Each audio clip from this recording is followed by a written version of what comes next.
cours d'histoire.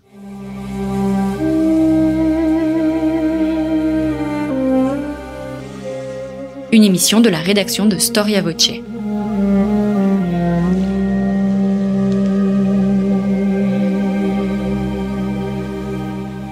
On retrouve Christophe Dickès. Chers éditeurs, bonjour à toutes et à tous. Je suis très heureux de vous retrouver pour ce dernier volet de nos cours d'histoire consacrés au pouvoir impérial romain. Stéphane Benoît, bonjour. Bonjour. Vous êtes professeur d'histoire romaine à l'université de Lille. Vous venez de publier chez CNRS Éditions Le pouvoir à Rome, espace, temps, figure. Nos 3 cours d'histoire reprennent simplement cette trilogie. Nous avons vu il y a 2 semaines l'espace, la semaine dernière le temps, et enfin nous entamons la question des figures. À l'avant de voir les formes de pouvoir, je pense, première question, est-ce qu'on peut utiliser l'expression de métier d'empereur ? Alors on est un certain nombre à l'avoir effectivement utilisé, dans la mesure où plus on avance dans le temps, plus on s'aperçoit, grâce à nos sources littéraires, je pense par exemple à la correspondance de Fronton, qui a été le précepteur de Marc Aurèle et de Lucius Verus, que on ne s'improvise pas prince, qu'on a une sorte d'éducation, surtout si on est à l'intérieur d'une famille ou de génération en génération, pas forcément par les liens du sang avec la famille des Antonins, mais par le biais de l'adoption. On succède à un père adoptif et on devient empereur, et on est préparé notamment par la rhétorique, par la possibilité de jouer un rôle éminent par sa parole, et en particulier il y a un exercice qui est célébré par Fronton, qui est la contio, qui est cette assemblée publique des citoyens avec discours que pratiquaient les grands magistrats de l'époque républicaine, tel un Cicéron par exemple, et cet art oratoire fait évidemment partie de l'identité, je dirais, civile du prince, ce que certains appellent le princeps civilis, le prince civil, mais nous avons plus l'habitude, et peut-être est-ce à cela que vous pensiez, parler du métier des armes, et évidemment à imaginer que l'empereur est d'abord un vainqueur qui mène évidemment les armées romaines et permet de protéger la cité et l'empire des incursions barbares, si on se reporte dans des siècles postérieurs, notamment au IIIe, au IVe siècle. Mais c'est cette combinaison de l'imperator au sens premier, c'est-à-dire le général vainqueur, et de ce magistrat éminent capable de s'adresser à tous, dont la parole est évidemment un élément fondamental de ce métier d'empereur. C'est cette combinaison civile et militaire qui, effectivement, montre que il y a un apprentissage et que certains des mauvais empereurs, tels que les sources littéraires nous les présentent, l'histoire Auguste notamment, sont des empereurs qui n'ont pas toujours su trouver leur place et finalement pratiquer ce métier ou cette posture qui était attendue à la fois du peuple et des sénateurs, des élites. Et c'est parfois difficile de parler à la fois au peuple et aux élites. C'est le problème d'un Néron qui probablement était assez bien reçu par une partie de la population de Rome, mais beaucoup moins bien considéré par les sénateurs. Ce mot, ce nom de magistrat est extrêmement important. Il apparaît à plusieurs reprises. Et ce qui nous étonne, parce qu'on parle généralement par facilité de l'empereur, alors que c'est avant tout... Alors il y a bien évidemment le chef militaire, mais il y a aussi le magistrat. Absolument, c'est-à-dire que comme nous sommes dans cette fiction d'une république qui ne s'est jamais éteinte. Vous trouvez encore sur une inscription du tout début du IIIe siècle, sous Septime Sévère, c'est le fronton de l'arc de triomphe de Septime Sévère au Forum romain, que l'on voit toujours très bien quand on est à Rome et qu'on se promène sur le Forum, contient l'expression res publica restituta, dans un contexte qui est celui d'une guerre civile où finalement Septime Sévère a réussi à éliminer deux compétiteurs, l'un en en Orient, l'autre en Occident, Claudius Albinus d'une part, et le compétiteur dans la partie occidentale de l'Empire, et cette république restituée est celle qu'il affirme pour se légitimer en quelque sorte. Et la définition même d'un Auguste, par exemple, est d'abord d'être capable, par le consulat, d'incarner un magistrat traditionnel dans la cité de Rome, dans la mesure où il n'y a aucune constitution, et pour cause écrite, et donc aucune règle qui définirait ce qu'est l'Empire romain tel que nous l'appelons nous. Il n'y a que des institutions traditionnelles de la République et un empereur qui se voit reconnaître des pouvoirs qui sont les pouvoirs traditionnels, l'imperium notamment, et la puissance tribunicienne. Est-ce qu'il existe un modèle augustéen de ce pouvoir sur Rome, et je dis bien augustéen et non pas augustinien, comme j'ai pu faire l'erreur au cours de la première émission? Je pense que cet héritage d'un modèle de comportement vient de cette nécessité, au tout début de ce que nous appelons l'Empire, de se faire accepter par l'ensemble des familles de sénateurs, des grandes familles de Rome, et de jouer avec des modèles de comportement de magistrats, en étant assuré que le prince est simplement celui qui, parmi des égaux, est celui qui, à un moment donné, représente l'idéal du comportement républicain et qui peut jouer le rôle de protecteur de la cité. Dans ce contexte, l'ensemble des princes essayent de trouver, suivant les circonstances, un modèle de comportement. Si on veut prendre un exemple qui, évidemment, est parfois considéré comme un texte trop hagiographique et de vil comportement de la part d'un sénateur, il s'agit de Pline le Jeune, le panégyrique de Trajan, qui serait beaucoup trop emphatique, mais qui est un texte tout à fait fondamental parce qu'il nous montre comment, en ce tout début du IIe siècle, on est en fait en septembre 100, le tout jeune consul, jeune au sens il commence son consulat, Pline le Jeune en septembre 100, se doit de remercier l'empereur qui lui a permis de devenir magistrat, enfin le magistrat éminent, le consul suffect de l'année 100, et qui, évidemment, le dépeint ce prince sous les atours d'un Optimus princeps, c'est lui le premier qui utilise ce terme que l'on retrouvera plus tard dans les inscriptions, c'est-à-dire le meilleur des princes possibles, et qui, de ce fait, quand on regarde très attentivement ce qu'il en dit, correspond à un magistrat traditionnel de la République. On est pourtant là, plus de 100 ans après l'installation du principat par Auguste, mais c'est toujours cette image qui ressort, qui est encore présente à l'esprit des contemporains de Marc Aurèle, qui rajoute cette petite dimension philosophique qui est pas toujours bien comprise par ses contemporains, et qui demeure encore chez d'autres princes beaucoup plus tardifs, une référence. On pourrait mentionner de façon un peu paradoxale un couple d'empereurs qui est peu connu, puisqu'ils ont été princes 3 mois au maximum, au début de l'année 238. C'est Pupien et Balbin, qui sont de très vieux sénateurs, qui ont été choisis par les sénateurs justement parce qu'ils incarnent une sorte de cursus idéal qui les a menés jusqu'au sommet de la carrière sénatoriale, et qui, pour la première fois, en couple de princes, puisqu'ils sont tous les deux co-empereurs, vont même se partager ce qui est une aberration, disons, par rapport à la tradition religieuse de l'époque républicaine, le grand pontificat. C'est la première fois que il y a 2 grands pontifes à la fois. C'est pourtant le Sénat garant de la tradition romaine, mais nous sommes en 238, donc déjà la tradition, on a du mal à penser à ce qu'était le mode de fonctionnement de la République au 2e ou au 1er siècle avant notre ère.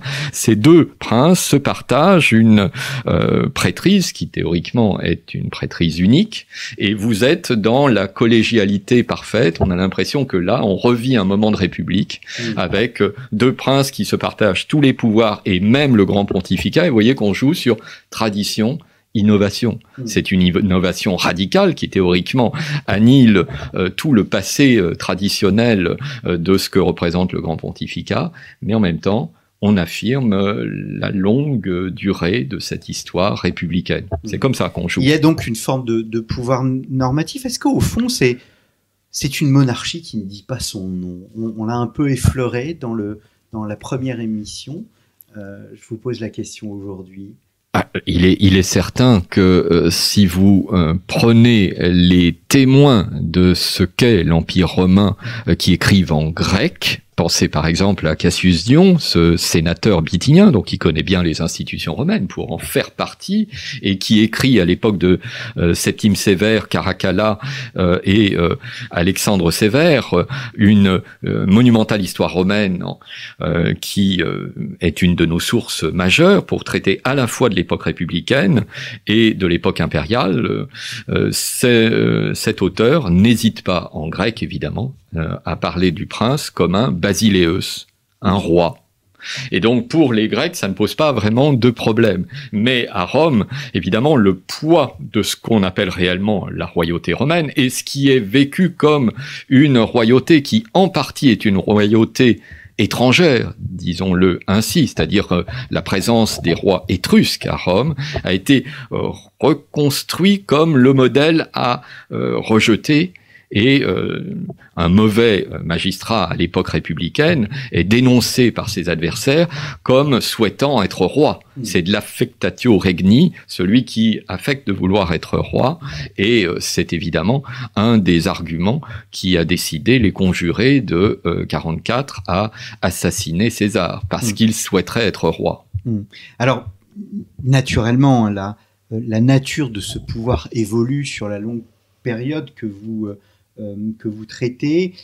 Vous écrivez pour le 1er siècle, plus modestement, nous choisirons une autre voie. L'empereur romain du 1er siècle demeure un aristocrate à la tête d'un empire territorial méditerranéen doté d'une légitimité de magistrat républicain, au pouvoir certes exceptionnel, à le roi qui s'appuie sur un culte impérial, etc. Et plus loin, vous dites autocrate probablement, monarque absolu, certainement pas.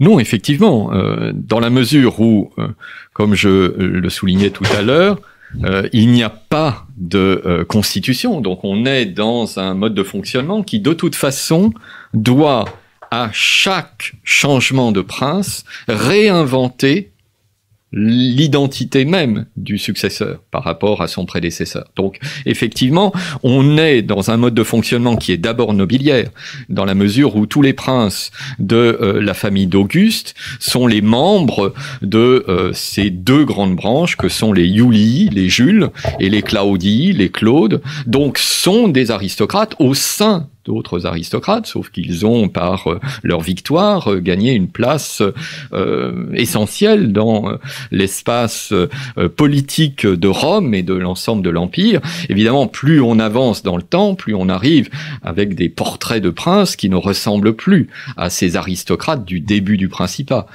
Par exemple, ceux qu'on appelle les empereurs illyriens de la deuxième partie du IIIe siècle sont fondamentalement des soldats, dont certains n'ont pas la culture d'ailleurs historique et sont souvent très dépendants de leurs entourages. Et vous avez l'exemple, un siècle plus tard encore, de cette floraison d'abréviateurs qui en fait ont pour fonction première d'écrire des petits compendiums, des petits manuels d'histoire romaine pour empereurs, disons, incultes ou en tout cas un peu faibles sur l'histoire romaine. Pensez à Eutrope, à Aurelius Victor, et ces auteurs évidemment ont la charge d'écrire une histoire simplifiée de l'ensemble du Principat et de présenter en quelque sorte les clés de lecture pour ces princes comme Valens par exemple, qui ont besoin de se situer dans une très longue histoire. Mais au 1er siècle, c'est pour ça que je disais que c'était des magistrats, mais participant d'une histoire qui est encore aristocratique, même si évidemment le poids de ces familles a transformé les jeux de pouvoir de l'époque républicaine, où il y avait véritablement des débats au sein du Sénat, alors que la parole du prince désormais s'impose. Alors, vous avez évoqué le terme d'identité, et c'est un terme très important et qui revient d'ailleurs à plusieurs reprises dans votre livre, et vous l'articulez avec un autre terme, celui de mémoire. La mémoire, c'est la tradition, on le voit bien dans ce que vous présentez, c'est-à-dire qu'on a à la fois une articulation entre le passé et le présent. On ne rejette pas le passé, on le transforme au fond pour l'inscrire dans l'avenir. Il y a une sorte de tradition et de modernité.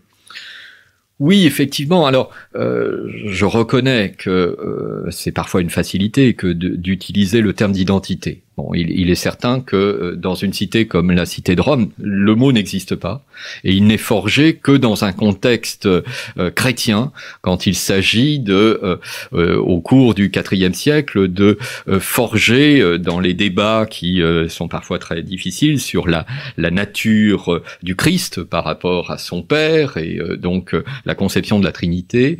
On joue sur les mots, au départ idem, le même, altère l'autre, et on forge les termes d'identitas et d'alteritas. Mais auparavant, ça n'existe pas, et c'est finalement, au départ, la notion même de mémoire collective, comme les sociologues ont pu au XXe siècle la définir. Je pense notamment à Maurice Holbach, par exemple, et il est évident que c'est ce qui fait qu'être civis romanus, citoyen romain, fait que l'on peut trouver le terme de romanitas, d'identité romaine, et j'utilise le mot moderne, identité, et je l'associe tout de suite à romain, puisque romanitas peut être employé, et qu'en fait, la diffusion de la citoyenneté romaine dans l'ensemble de l'Empire, qui est historiquement un exemple unique, cette diffusion à l'époque de Caracalla de la citoyenneté romaine pour tous les hommes libres de l'Empire. Vous n'avez pas d'équivalent pour toute l'histoire humaine de ce type d'évolution, qui permet évidemment à des populations de plus en plus nombreuses, en millions de citoyens romains, de se considérer comme faisant partie d'un tout. Donc, disons le mot identité, mais identité qui conjugue à la fois la pluralité des comportements religieux, de certains comportements culturels, même des langues, même s'il y a deux langues dominantes, le grec et le latin.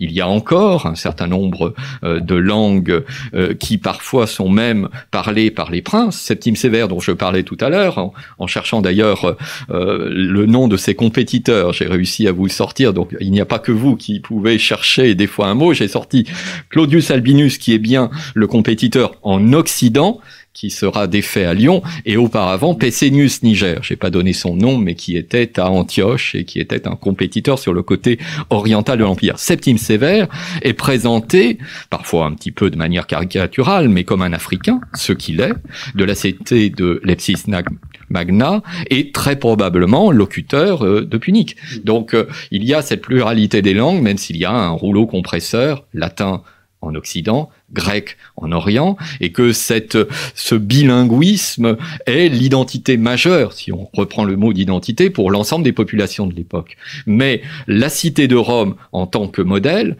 sa culture, n'oubliez pas non plus que, et c'est la richesse quand on s'interroge sur les mots, du mot civitas, c'est la cité.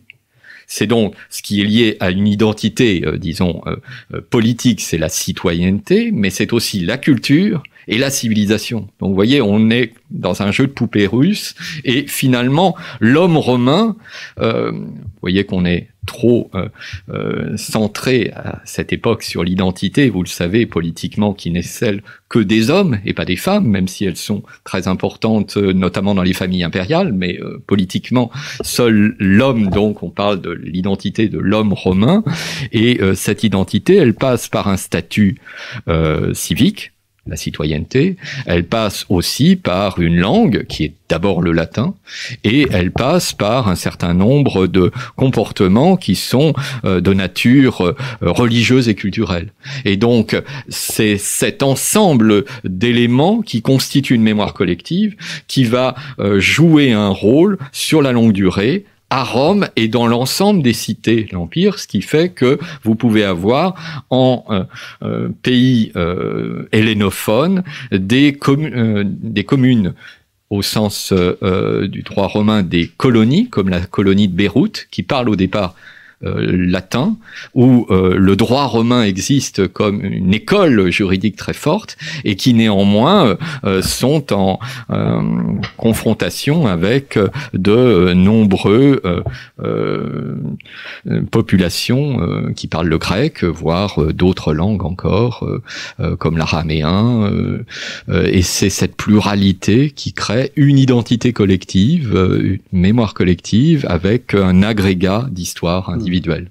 C'est sur cette idée d'identité complexe, ô combien complexe, que nous allons laisser nos auditeurs. Merci beaucoup, Stéphane Benoît, d'être venu à 3 reprises à notre micro. Je rappelle le titre de votre dernier ouvrage, Le pouvoir à Rome, espace-temps figure, paru chez CNRS Éditions, et un petit livre au PUF que vous avez publié il y a 4 ans, Rome des origines au VIe siècle de notre ère, une histoire personnelle. Merci beaucoup.